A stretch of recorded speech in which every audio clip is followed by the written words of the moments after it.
pessoal, tudo bem? No vídeo anterior a gente refletiu um pouquinho sobre o que é texto, né?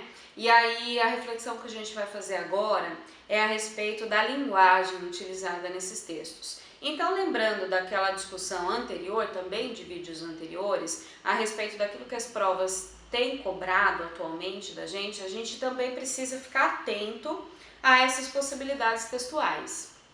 Aliás, a essas possibilidades linguísticas, né? Então você com certeza como aluno já ouviu falar em linguagem verbal e linguagem não verbal. Num primeiro momento parece tudo muito simples, né? Conceitos muito simples de serem alcançados, de serem percebidos por nós. Mas quando a gente se depara lá numa prova, como a prova da Unicamp, como a prova da Unesp, como a prova da FUVEST, como a prova do Enem, que adora trabalhar com esse tipo de tema, a gente se surpreende com as nossas reações, né? Porque ali na hora da prova, por conta de uma série de fatores, como nervosismo, como cansaço, principalmente levando em consideração a prova do Enem, porque a gente vai estar no segundo dia de prova, já tendo feito muitas horas de prova no dia anterior, no próprio dia em que a gente estiver fazendo a prova de linguagens e códigos e suas tecnologias, né? A gente vai estar ali muito ansioso com tudo que estiver acontecendo, e aí a gente se depara com essas possibilidades aí de linguagem verbal e não verbal.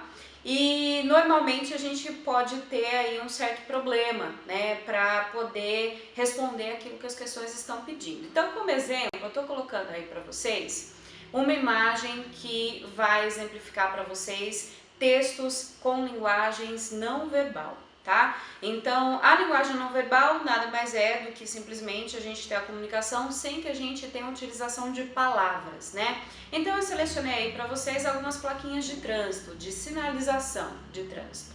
Como a gente já falou, o Código Brasileiro de Trânsito ou qualquer outro código de trânsito é uma linguagem, né, especial. E aí a gente vai observar que dentro dessa linguagem nós temos então essa possibilidade da linguagem não verbal. Então, por exemplo, se a gente pensar lá na plaquinha de sinalização de lombada, que é o que a gente chama aqui, né, no Sudeste de lombada, não, no Sudeste não, perdão, em São Paulo de lombada e no Rio de Janeiro, por exemplo, de quebra-molas, a gente tem essa visão de que nós olhamos para aquela placa, né, de sinalização e a gente automaticamente reconhece o que está escrito ali, sem que a gente tenha a utilização de palavras. Esta é a linguagem não verbal. Como eu falei no primeiro momento, facílimo, né, de reconhecer isso.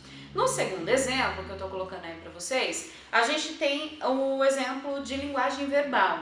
E aí é uma placa também de sinalização e que normalmente a gente vê essas placas com a linguagem não verbal, com essa mesma mensagem que está aí, que é proibido fumar nesse local. Só que nós escolhemos, então, para essa placa, a linguagem verbal. Então, através de palavras, nós temos a transmissão da mensagem. Essa mesma placa de sinalização, sem que nós tivéssemos a utilização da linguagem verbal, ela seria representada com o cigarrinho ali aceso, né? E a proibição, a tarja de proibição em cima desse cigarro. E aí nós leríamos a mesma mensagem, sem que nós utilizássemos as tais das palavras. De novo, num primeiro momento, muito fácil de fazer essa leitura, né? A gente bate o olho e já consegue reconhecer, desde que, claro, a gente saiba os significados, né, dessas representações gráficas, dessas imagens. Porque eu costumo sempre brincar, inclusive, que se a gente tivesse a vinda de um ET para cá, para a Terra, e ele se deparasse lá com a tal da placa do quebra-molas, ele ia falar assim, meu Deus, o que é isso? A parte de cima do meu disco voador, né? Então a gente precisa pensar nisso, nas questões das mensagens que foram previamente estabelecidas, igual, da mesma maneira como nós fizemos com as palavras, tá? E aí o que vai acontecer? As provas todas, elas vão cobrar justamente a junção dessas duas possibilidades de linguagem a partir das questões, então tanto da linguagem verbal quanto da linguagem não verbal. Olhem esse exemplo excelente que eu vou colocar agora para vocês a respeito de uma questão da Unicamp lá do ano de 2013, a segunda fase, tá, da Unicamp, são as questões dissertativas e que tem então essa questão que vai nos premiar com esse tema, com esse conteúdo. Vejam, É uma campanha publicitária, só que não é de venda de produtos, né? É uma campanha informativa. Na verdade, mais de conscientização do que de informação, né? Então, nós temos aí uma torneira, né?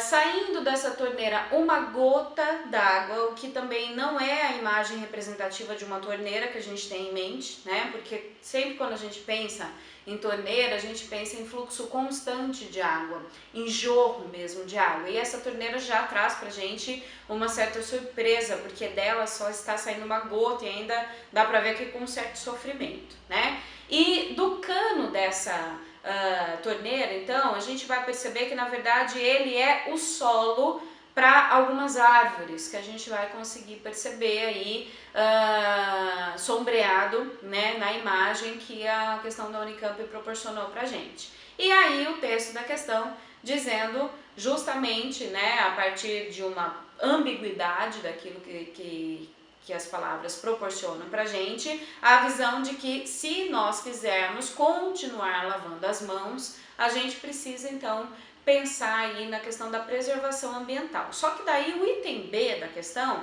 pede justamente para que a gente consiga conciliar os itens verbais e não verbais da imagem e que a gente explique o mecanismo de funcionamento. Olha só então, num primeiro momento, se a gente lembrar lá do nosso exemplo inicial, a placa de sinalização de trânsito, ela é estanque, separada de qualquer outro texto, verbal inclusive, ok, consigo reconhecer com certa facilidade.